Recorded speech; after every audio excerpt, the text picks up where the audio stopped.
Hi friends, welcome to my channel fun with cooking. आज मैं दही बड़ा बनाती हूँ जो ऑलमोस्ट सबका फेवरेट होती है। समर के दिनों में फ्रिज में रखा हुआ ठंडा ठंडा दही बड़ा बहुत ही अच्छा लगता है। दही भल्ला नहीं है, ये दही बड़ा है। दोनों में थोड़ा सा डिफरेंस है। तो आज मैं उड़द दाल का दही बड़ा आपके साथ शेयर कर रही हूँ। तो चलिए शुरू करते हैं। मैं यहाँ 1/3 कप धुली उड़द को भिगो के रखा था 3-4 घंटा पहले। अभी पानी को ड्रेन आउट करने के लिए रख दिया। इस टाइम पे मैं दही को फेंट लेती हूँ। यहाँ ऑलमोस्ट आपका 500 ग्राम घर में जमाया हुआ दही है। इसको पहले फेंट लेती हूँ। दही को अच्छी तरह से फेंटना है।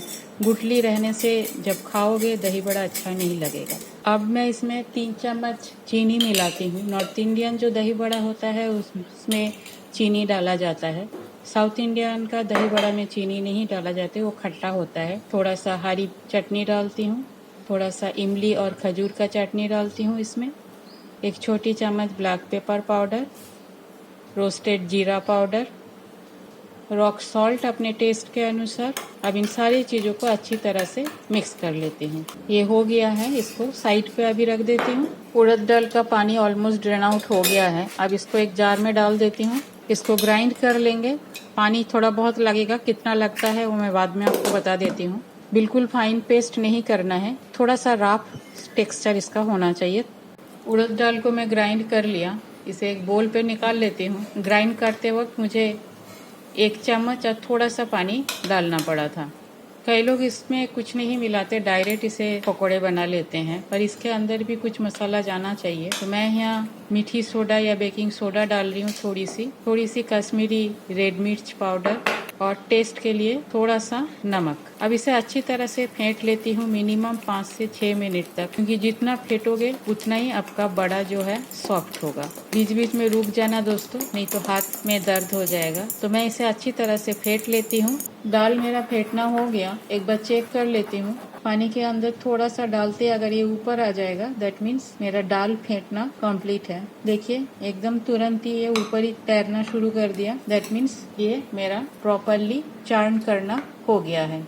इधर मेरा तेल भी गर्म हो गया। अब थोड़े थोड़े बैटर लेके छोटे छोटे पकोड़े मैं डाल देती हूँ तेल के अंदर। वही सेम प्रिंसिपल है, 2 पकोड़े के बीच में पॉज रखना और एक बार में सारे मत डाल देना। जितना तेल लोगे उस हिसाब से एक बार में जितना आएगा उतना ही डालना। फ्लेम को लो रख के धीरे धीरे इसे फ्राई करना, जिससे ये अंदर तक कुक हो जाए। तो एक बैच मैं अच्छी तरह से फ्राई कर लेती हूँ। मेरी फर्स्ट बैच का पकोड़े बिल्कुल फ्राई हो गया, अच्छी तरह से ये क्रिस्प बन गया है। साइड में मैंने पानी भी रखा, तेल से निकाल के इसे डायरेक्ट उसी पानी में डालूंगी। पकोड़े निकालते वक्त फ्लेम को हाई कर लेना। ये मैं इसे डायरेक्ट पानी में डाल रही हूँ। अभी ये ऊपर फ्लोट कर रहा है। जैसे जैसे ये पानी पूरा पी जाएगा, ये कंटेनर के पूरा नीचे चला जाएगा।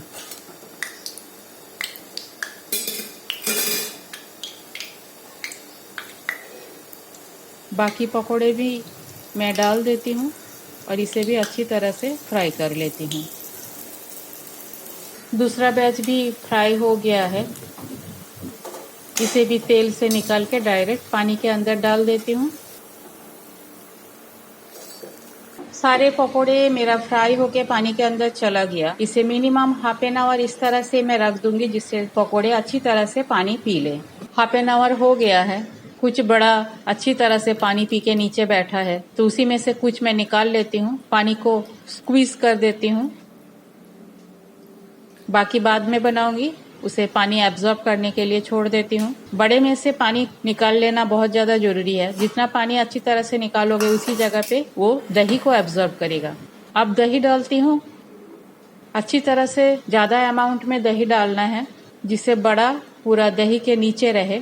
अब इसमें रोस्टेड जीरा पाउडर स्प्रिंकल कर देती हूँ। थोड़ी सी कश्मीरी रेड मिर्च भी स्प्रिंकल कर देती हूँ। आप चाहो तो चाट मसाला भी ऊपर से स्प्रिंकल कर सकते हो, पर उसमें काफी सारा सॉल्ट होता है। ऑलरेडी चटनी वगैरह में काफी सॉल्ट है, तो मैं और नहीं डाला। अब ग्रीन चटनी भी हर एक के ऊपर डाल देती हूँ। और डालती हूँ यहाँ खजूर और इमली का चटनी। कोई भी मीठी चटनी डालने से ही चलेगा। आप आमचूर का चटनी डाल सकते हो, आम का सीजन है, आम की मीठी चटनी डाल सकते हो। तो ये बन गया मेरा दही बड़ा, बहुत ही डिलीशियस है। तो फ्रेंड्स, कैसा लगा मेरा दही बड़ा का रेसिपी? अच्छी लगी तो मेरे चैनल को लाइक शेयर और सब्सक्राइब करने का रिक्वेस्ट रहा। अपना ओपिनियन भी जरूर मेरे साथ शेयर कीजिएगा। जो दही बड़ा मैंने अभी नहीं बनाया, जो बड़ा पानी में भिंगाया हुआ है, उसको आप एक दिन फ्रिज में स्टोर भी कर सकते हो। थैंक्स फ्रेंड, मेरे वीडियो देखने के लिए। आप भी घर पे बनाइए, समर में एंजॉय कीजिए ठंडा ठंडा दही बड़ा। आज यहाँ तक ही, मिलते हैं कोई और एक रेसिपी के साथ। Bye, have a good day.